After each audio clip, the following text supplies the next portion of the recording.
Assalamualaikum, hai semua, apa khabar korang? Terima kasih sebab sudah klik video ni dan jangan lupa tekan tombol subscribe. Kembali lagi bersama saya AA berbagi info dan kisah menarik. Oh, sebelum tu jangan lupa tekan tombol subscribe, tekan loncengnya juga. Okey, dalam video seram malam ni, saya nak kongsikan pengalaman seram yang dikongsikan oleh Naim, salah seorang subscriber kita juga. Dan beberapa hari lepas saya ada kongsikan dia punya pengalaman seram untuk part 1. So, ini adalah pengalaman seram dia yang part 2. Jadi kiranya macam sambungan dia lah, sebab dia kan boleh melihat benda-benda yang gaib ni daripada kecil lagi. Jadi, tak payah nak dengarkan masa. Dah sedia? Jom, kita mula. Okey, kisah kali ni dia kongsikan masa dia Form 3. Katanya, time dia Form 3 tu, dia adalah seorang pemain rugby. Dan masa Form 3 tu jugalah, dia ada satu perlawanan yang besar antara kelab. Katanya, satu negeri akan mewakili satu tim. Dan ada jugalah duta yang ada dalam Malaysia ni. Contohnya macam Malaysia Perancis yang join sekali perlawanan ni. Jadi, diorang adakan perlawanan ni dekat Asrama Besar Melaka. Jadi, siapa-siapa je yang terpilih akan pergi sana dan duduk dekat sana selama 3 hari 2 malam. Katanya time tu dia yakin sangat yang dia akan terpilih. Sebab semua ujian yang dia perlu lalui, dia dah lepas. Try ini lulus ke tak? Lulus. Try itu lulus ke tak? Lulus. Katanya rugby punya training memang gila-gila. Sebab pemain rugby tu sendiri perlukan satu stamina yang kuat untuk join team tu. Contohnya, dia kena bumping 200 kali dalam masa 30 minit. Sit up pun sama juga. Dia kena sit up sebanyak 200 kali dalam masa 30 minit. Dan katanya yang paling susah adalah berlari sejauh 3,600 meter dalam masa 18 minit. Jadi semua cabaran tu semua dia pass. So memang dia yakin sangat dia akan terpilih untuk pergi ke sana. Salah satu sebab kenapa dia nak sangat terpilih, sebab katanya dia nak bersama-sama dengan kawan-kawan dia pergi sana dan menetap dekat sana 3 hari 1 malam. So bukan semata-mata sebab perlawanan, tapi lebih kepada nak bersama-sama dengan kawan dia. Nak dijadikan cerita, 2 minggu sebelum perlawanan, diorang training macam biasa. Dan ada satu perlanggaran yang berlaku time training tu, sampaikan kedua-dua lutut dia ni sakit. Katanya ada 2 orang yang melanggar dia time tu. Orang dari kanan ni langgar lutut kanan dan orang daripada kiri langgar lutut kiri. Sampaikan dia jatuh terguling time tu. Jadi sebab hentakan terlalu kuat masa tu, so kaki dia sampaikan tak boleh nak bergerak. Dia cuba untuk gerakkan kaki dia, dia cuba untuk bangun tapi tak dapat. Dan akhirnya dia terpaksa dibawa ke hospital. Jadi time tu memang dia sedih sangat lah. Dia tahu yang dia tak akan terpilih sebab kondisi dia dah macam gini sekarang ni kan. Cuma sebab dia nak sangat pergi ke sana dan bersama dengan kawan-kawan dia yang lain, jadi katanya time tu dia pergi berubat kampung. Dah tu dia pakai gelang magnet untuk sembuh. Jadi 3 hari sebelum pemilihan, dia datang berlatih. Cuma katanya dia tak sepower biasa lah. Sebab masa tu lutut dia masih lagi sakit. So sebab dia nak sangat pergi ke sana, sebelum pemilihan tu dia pergi jumpa dengan cikgu dia. Cikgu yang bertanggungjawab untuk memilih student-student ni. Dah jumpa cikgu tadi, dia cakap dengan cikgu dia nak main. Dia tetap nak main kan. Tapi cikgu dia tak bagi dengan kondisi dia sekarang ni, macam membahayakan dia jugalah. Tapi dia insist juga. Dia macam merayu dengan cikgu tu supaya benarkan dia untuk main. Dan last kali cikgu pilih dia juga, tapi sebagai pemain simpanan. Katanya tak apalah, pemain simpanan pun okey. Janji dia boleh pergi ke sana. 1 hari sebelum perlawanan tu, diorang pun bergeraklah ke Melaka. Diorang daripada Selangor bergerak ke Melaka tu, tak terus pergi ke asrama. Katanya time tu diorang semua pergi jalan-jalan dulu. Diorang pergi beli apa yang patut, dan lepas settle semua, barulah diorang pergi ke asrama Melaka tu. Jadi ngam-ngam masuk maghrib je, diorang betul-betul sampai dekat pintu gerbang asrama tadi. Dia dengan kawan-kawan dia ni memang jakun gila katanya. Padang sekolah asrama tu memang banyak sangat. Dah tu padangnya macam besar-besar. So time tu diorang memang excited sangat. So diorang semua mewakili Selangor untuk umur 15 tahun. Diorang memang takut sangat dengan cikgu diorang ni. Sebab katanya cikgu diorang ni kalau dah anak muridnya buat salah, memang dia ragging habis-habisan. Jadi memang semua budak-budak ni dengar kata baik je. Time tu cikgu diorang arahkan maghrib nanti berkumpul dekat surau. So semua akan pergi berkumpul dekat surau. So masa tu diorang pergi solat dululah sebelum mandi semua. Bilik yang diorang dapat pula ada pada tingkat 2. Dan katanya bilik tu hujung sekali. Jadi pada tingkat 2 tu katanya hanya tim diorang je yang stay dekat situ. Bilik pelajar-pelajar ni dan juga bilik cikgu-cikgu macam tu. Okey, satu bilik pula ada 24 katil. Memang selayaknya asrama lah kan. Asrama kan memang banyak sangat katil dalam satu bilik besar macam tu kan. Jadi bilangan diorang semua yang pergi ke perlawanan ni adalah 23 orang, termasuk dengan cikgu. Dan katanya cikgu ada dekat bilik sebelah. Tak samalah dengan dom diorang tu kan. Jadi lepas dah sembahyang maghrib tadi, diorang pun masuklah ke dalam bilik tu kan. Dah tu diorang pun sibuklah berpusu-pusu beratur nak ke tandas untuk mandi. Jadi jenis tandas yang ada dekat dom tu jenis yang pintu separuh. So memang riuh lah diorang time tu, macam kacau kawan yang kat sebelah kan. Memang kecoh gila, riuh gila time tu. Dah siap mandi tadi, dia dengan kawan dia ni berdiri dekat luar toilet. Katanya time tu dia macam nak menikmati pemandangan yang ada dekat sekitar. Dan tiba-tiba dia ternampak seorang perempuan yang sangat cantik ada duduk dekat bangku dekat bawah. Dia kan ada pada koridor yang pertama tu kan, aras 2 tingkat 2 tu kan. So dia tengok kat bawah tu, ada awet cantik ah. Jom kita try macam tu kan. So diorang pun turun ke bawah untuk pergi minta nombor telefon. Konon-kononnya macam nak ngorat lah kan, sebab orang tu kan lawa. Tapi bila dia dah sampai dekat bangku bawah tu, dia tengok awet tu dah tak ada dah. Perempuan tadi dah tak ada dah. So dia orang pun macam hampa lah kan, dan naik balik ke tingkat atas. Dan bila dia dah sampai dekat tingkat atas, sekali lagi dia nampak perempuan tadi masih lagi duduk dekat atas bangku dekat bawah sana. So dia orang pun macam pelik lah, tadi macam tak ada kan. Dah jom kita turun lagi sekali, pergi minta nombor dia kan, macam tu. So dia orang pun turunlah lagi sekali untuk pergi minta nombor telefon perempuan tu. Jalan-jalan turun tangga, dah sampai je dekat bawah tadi, wanita tu sekali lagi hilang. Pelik kan. Tadi dekat atas baru je nampak ada dekat bawah ni Tapi bila dah turun ke bawah, dia boleh hilang gaib macam tu je. Sebab dia orang nak make sure juga apa yang dia orang nampak ni betul-betul wujud manusia ataupun bukan. Sampaikan ada kawan-kawan dia yang stay dekat atas dan ada kawan-kawan dia yang turun ke bawah untuk pergi dapatkan perempuan tu. Geng dia orang yang kat bawah tadi tanya, "Hoi, mana awet tu pergi?" So dia orang yang kat atas tu, dia orang nampak je awet tu masih lagi stay dekat bangku tu. So dia orang pun menjerit lah dekat geng dia orang yang kat bawah ni kan, "Ada tu, pergilah." Macam tu. Yang kat bawah ni cakap, "Mana ada, tak ada siapa-siapa lah." Yang kat atas pula cakap, "Ada tu, aku nampak." Macam tu. Dan last kali cikgu diorang yang datang sound, "Hoi, jerit apa malam-malam ni? Ni tempat orang, hormat sikit, jaga disiplin tu." Dah kena marah kan. Jadi sebab dah menjerit-jerit macam gitu tadi, cikgu diorang pun denda diorang dengan pumping sebanyak 100 kali. Katanya dia je yang tak kena pumping sebab cikgu tahu yang dia sakit. Jadi sebab dia je yang tak perlu pumping, so dialah yang mengira orang pumping tu. Memang kawan-kawan yang lain dengki lah tengok dia time tu. Lepas solat isyak, diorang pergi makan malam. Lepas tu terus masuk tidur. Malam pertama diorang tidur dekat situ, diorang semua berkumpul ramai-ramai. Lepas tu buka cerita satu-satu, macam-macam lah yang diorang borakkan. Dan last sekali cikgu dia yang bilik sebelah tadi datang. Lepas tu sound tidur, esok kita ada game macam tu kan. Katanya last kali cikgu terpaksa tidur dalam dom dia orang tau, dan tidur dekat satu katil yang kosong. Dan sebenarnya time tu dah pukul 2 pagi tau.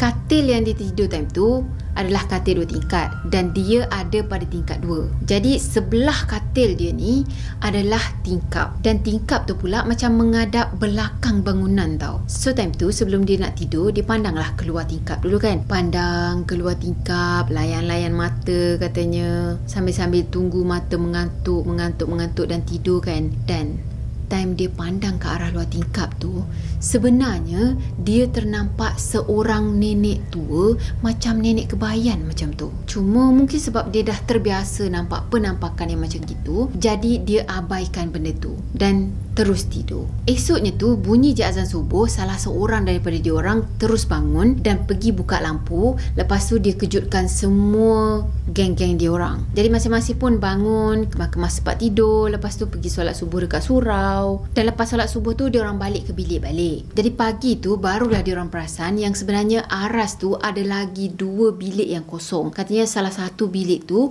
dikunci, satu kelas lagi yang ada betul-betul dekat sebelah tandas, kelas yang itu dikunci dengan sangat-sangat rapi. Sampaikan diorang pergi paku dengan kayu pintu masuk kelas tu, dan diorang paku macam secara bersilang macam tu. Seolah-olah macam betul-betul tak nak ada siapa-siapa pun yang masuk dalam kelas tu. Jadi lepas dah bersiap semua, diorang pergi ke padang. Lepas tu main game, semua kan perlawanan diorang tu. Dah settle hari pertama, diorang macam adalah terborak-borakkan benda ni. Borak-borakkan tentang bilik sebelah yang macam misteri tu kan, yang dah dipaku dengan bentuk X tu. Yelah, diorang pelik lah time tu. Kenapa nak kena paku sampai paku bersilang macam gitu kan? Jadi pada waktu siang tu jugalah diorang berkenalan dengan penjaga bangunan ni. Katanya penjaga bangunan ni semacam warden macam gitulah. So diorang tanya, kat sini asrama perempuan kat mana? Ada hati lagi nak pergi mengorak awek. Jadi warden asrama tadi bagi tahu dekat sini tak ada asrama perempuan. So diorang pun menganggukkan kepala dekat, oh tak ada rupanya. Jadi diorang semua fikir yang perempuan yang diorang tengok ada duduk dekat atas bangku semalam adalah seorang cikgu. So dia adalah cikgu yang mengajar dekat sini lah. Dia pun tanya lagi, cikgu perempuan dekat sini cantik Warden tu jawab apa tahu? Dia cakap cikgu perempuan pun tak ada dekat sini. Dah tersentak lah diorang semua kan. Habis siapa yang diorang nampak semalam? Jadi diorang pun diamkanlah benda ni, tak adalah bertanya lebih lanjut lagi kan. Malam kedua, aktiviti yang sama juga yang diorang buat, sama macam malam sebelum ni. Katanya time tu selepas isyak, sambil-sambil diorang makan malam tu, diorang semua pergi minta maaf dengan cikgu sebab dah bising semalam. Tapi time tu cikgu tu cakap, oh yelah, cikgu pun tak perasan sebab penat sangat semalam cikgu tidur awal. Habis tu siapa yang marahkan diorang malam semalam? Yang katanya, woi, hormat sikit tempat orang ni kan. Jadi dengar je penjelasan macam gitu daripada cikgu diorang semua diam. So dah tahu dah keadaannya macam gitu. Malam kedua tu diorang macam behave sikit. Diorang dah tak berani dah nak buat hal yang pelik-pelik, tak berani dah nak bising-bising. So diorang semua tidur awal malam tu. Cuma dalam pukul 2 lebih macam tu, tiba-tiba je hujan lebat sangat dengan ributnya lagi. Sampaikan pintu bilik diorang boleh terbuka sebab angin tu sangat kuat tau. So ada antara diorang yang tersedar dan dia pula rasa nak terkencing. So dia pun pergilah kejutkan salah seorang kawan dia yang berani untuk temankan dia. Dah dia kejut-kejut kawan dia tadi, kawan dia pun bangun dan temankan dia untuk pergi ke tandas. Cuma masa dia pergi ke tandas tu, dia terperasan dekat bilik yang bergari tu. Bilik yang diorang paku dengan papan X tadi kan. So secara automatik dia terpandang ke arah bilik tu. Cuma masa dia pandang ke arah bilik tu, dia macam dapat rasa yang ada jiwa yang sedang panggil dia. Jadi sebab dia terlalu takut, so dia ignore je benda tu. Dia buat tak tahu je dan dia terus pergi ke tandas. Dah habis settle hal dia tu, dia balik ke bilik balik. Belum sampai lagi dekat bilik tadi, dia palingkan muka ke arah belakang tau. Sebab kawan dia ni macam membuntuti dia macam tu lah. Tapi sekali kawan dia tadi hilang, tak ada, tak tahu pergi mana. Jadi time tu dia cakap memang taklah dia nak pergi cari balik kawan dia tu dekat mana kan. Sebab dia memang penakut. Jadi dia pun terus berjalan laju nak masuk bilik, macam nak lari macam tu lah kan. Sekali dekat pintu bilik tu, kawan dia yang dia kejutkan tadi bangun, ada berdiri dekat pintu masuk dom tu. Dan kawan dia ni cakap, jom kita pergi tandas. Kawan dia pula yang ajak dia pergi tandas. Habis yang follow dia, yang temankan dia untuk pergi tandas tu siapa? So sebab dia rasa takut sangat time tu, dia cuma diamkan diri dan dia pergi ke arah katil dia, terus tidur. Esok paginya tu, waktu subuh diorang semua bangun kan, barulah dia cerita apa yang jadi dekat dia semalam. Hari kedua macam biasa, dia pergi main perlawanan tu lagi dan tibalah waktu maghrib. Cuma time tu cikgu dia minta untuk diorang semua makan malam awal, bukan lagi makan malam selepas isyak. So lepas maghrib tu diorang semua dah boleh makan malam dah. Jadi mungkin sebab cikgu sendiri pun ada rasa sesuatu yang tak kena dekat situ, jadi cikgu diorang ni pesan kalau nak kencing, nak pergi toilet, pergi awal-awal. Malam-malam betul tak dibolehkan untuk pergi ke tandas. Jadi lepas diorang dah makan tadi, barulah diorang sambung sembahyang isyak. Masa sembahyang isyak tu, cikgu ada beritahu yang ada 3 bungkus makanan yang lebih. Jadi siapa-siapa yang nak bolehlah pergi ambil.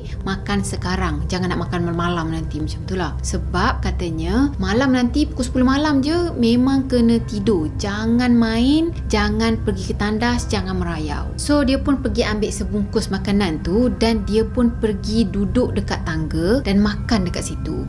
Katanya dia pun tak tahu kenapa dia nak pergi makan dekat tangga tu. Mungkin insting ataupun rasa macam terpanggil untuk makan dekat situ. Tengah dia makan nasi tadi, tiba-tiba ada seorang budak lelaki yang baya dia juga dalam umur 15 tahun macam tu, datang ke arah tangga tu dan duduk dekat sebelah dia. Dah tu budak tadi tegur, "Budak baru ke?" Naim ni jawab, "Taklah, kita orang ada game rugby." Dah tu budak tadi cakap macam ni tau, "Jangan bising-bising, aku nak tidur susah." Jadi si Naim tadi yang tengah makan, tengah menikmati makanan dia kan je lah.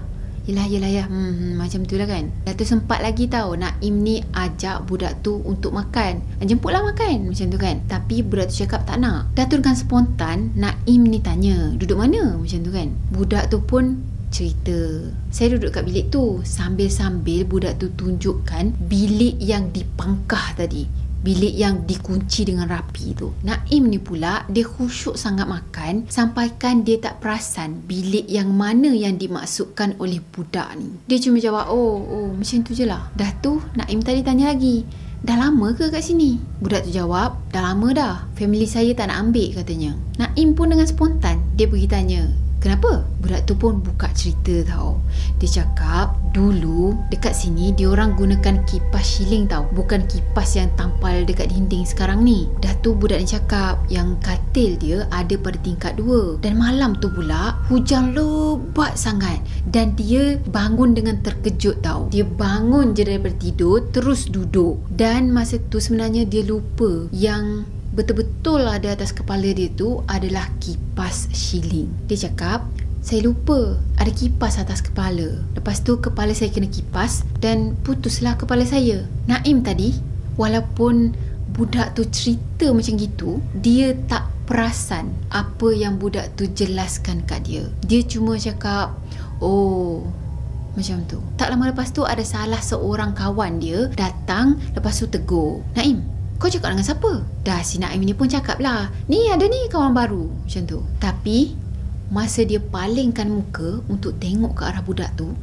tu dah hilang. Kawan dia yang tegur dia tadi pun cakap, "Mana ada orang?" So Naim time tu terus masuk bilik dan tidur. Pada subuhnya tu dia nangis-nangis dalam bilik. Dia minta untuk Umi dan abahnya datang ke Melaka dan ambil dia. Cuma katanya time tu dia orang tak adalah mampu mana untuk ulang-alik dengan senang macam gitu kan. Jadi dia pun minta izin dengan cikgu untuk balik sendiri. Katanya dia nak balik, dia tak nak duduk dekat sini sebab dekat sini ada hantu. Sampaikan dia merayu-rayu dengan cikgu dia nak balik kan. Cuma sebab dia masih lagi di bawah umur time tu, jadi cikgunya tak benarkan dia balik. Dan last kali Umi dia call adik dia yang menetap dekat Melaka untuk datang dan ambil Naim ni dan pergi ke rumah dia orang. So selamatlah dia time tu, tak lagi terpaksa menghadapi hantu budak yang meninggal dekat asrama tu kan. The end.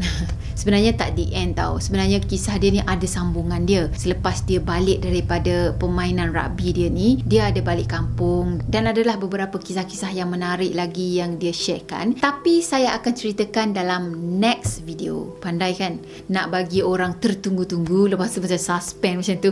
Apa yang jadi kena Naim lepas ni? Apa yang jadi kena Naim lepas ni? Macam gitu kan. So, yelah, korang tunggu je lah. Okay, mungkin ada antara kita yang terfikir, macam mana si Naim ni boleh borak-borak dengan orang tu sekali tak perasan pula kan. Biasanya memang time-time kita leka lah, time-time kita fokuskan sesuatu, kita tak hiraukan benda lain, time tu lah dia datang. Sebab tu lah kalau kita tengah fokus je baca buku macam ni, sekali tengok sekelibat, sebab kita tak hiraukan dia macam tu. So jangan hiraukan dia.